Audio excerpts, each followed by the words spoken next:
making is going to happen, then how do we position the country, and maybe extending it to Africa, how do we position ourselves to make sure that whatever it is that is going to be done is done in our own interest also?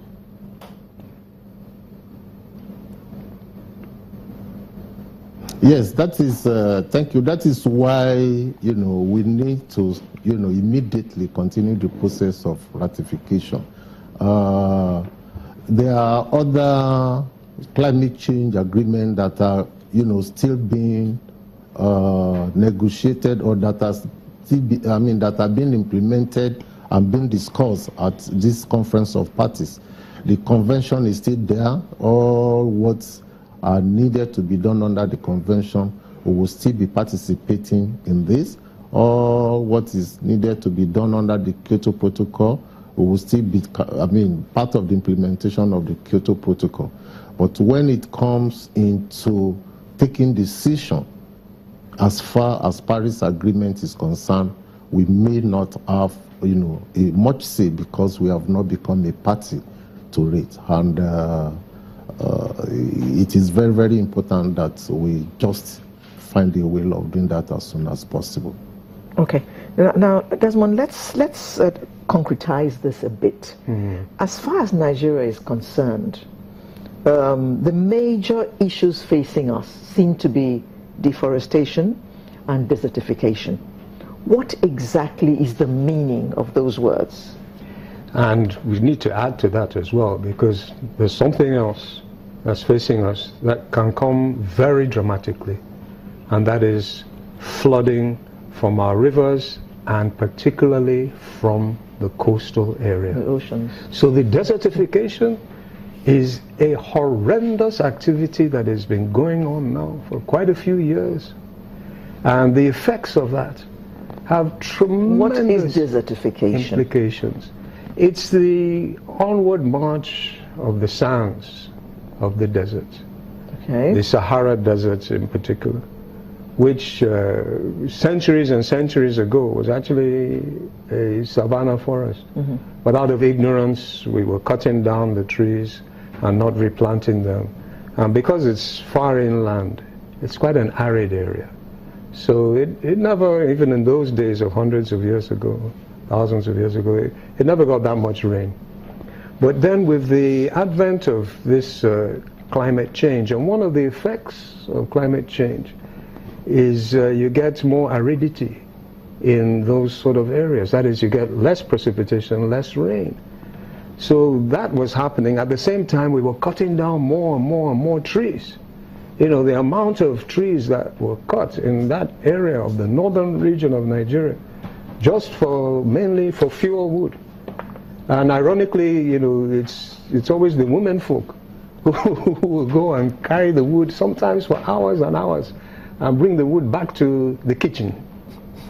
And once they're in the kitchen, when the women are in the kitchen, they'll be using this wood to be cooking and so on. So that was one of the major drivers as well, was this deforestation of this area and the aridity. So the sands of the desert just moved on relentlessly. So the Sahara is moving south, moving towards us. Very, very rapidly. I have been to that area before, and it is moving fast, and it's a terrible thing to see. Now just hold that thought, Desmond. We need to just go take a short break, come back, and continue this discussion on climate change.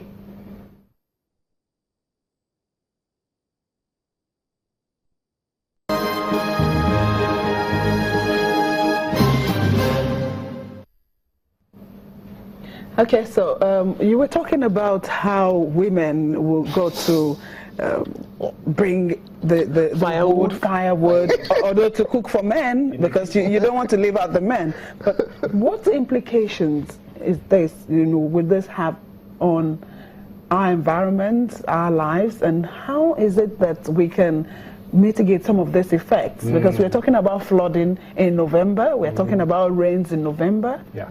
It's all part and parcel of the package. And that's why, great men like Ban Ki-moon has been saying for quite a while, because he is privy to all the information of the United Nations They have scientists networked all over the world that are giving them data reports on a daily basis. They have NASA spaceships giving them data reports.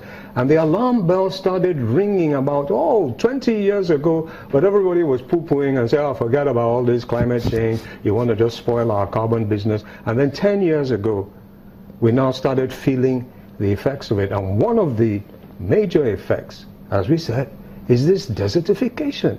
I mean, you can imagine in those areas, days gone by, people would have their pastures, they'd have their flocks of cows and goats, and be growing their various vegetables and a comfortable lifestyle. And then, after about 2 or 3 years, your village just disappears totally under the sands of the desert, where you can no longer grow anything, no food at all. You know what they say? A hungry man is an angry man. Especially if the woman didn't cook in the kitchen, you get very angry. Anyway, in all reality, what happened was that hundreds of thousands, if not millions of people were displaced in these areas. And they became migrants. They had to move on. And it caused all sorts of social conflicts. It has been definitely certified that a lot of the cannon fodder, a lot of the foot soldiers of the militant groups were people that came from this area who they'd lost everything. Lost food, no water, no nothing. So nothing to lose. We're going to be talking more about replanting trees, right? Absolutely. So one of the mitigating measures is actually planting trees. It's actually adaptation and mitigation of climate change. You have the climate change, it's causing a desertification, you're cutting down all the trees. One of the ways of slowing it down is to put these huge, big green walls. And we have this project right across that zone of Africa, which is the Green Wall of the Desert project, which is a very, very laudable project. We did it before, many, many years ago, and the money was misallocated, and the whole thing died off, and it wasn't very well conceived because you have to do it with the community. But right now we have people like Newton Jubona and his FADE organization and different organizations who have good templates of how this can be done. So you got this climate change causing mayhem in the north, total mayhem in the north, and then you have the danger of floods because, again, climate change, one of the symptoms of climate change is that you have heavy, heavy rain falling. Sometimes you can have 3 weeks of rain falling in a 1 or 2 day period.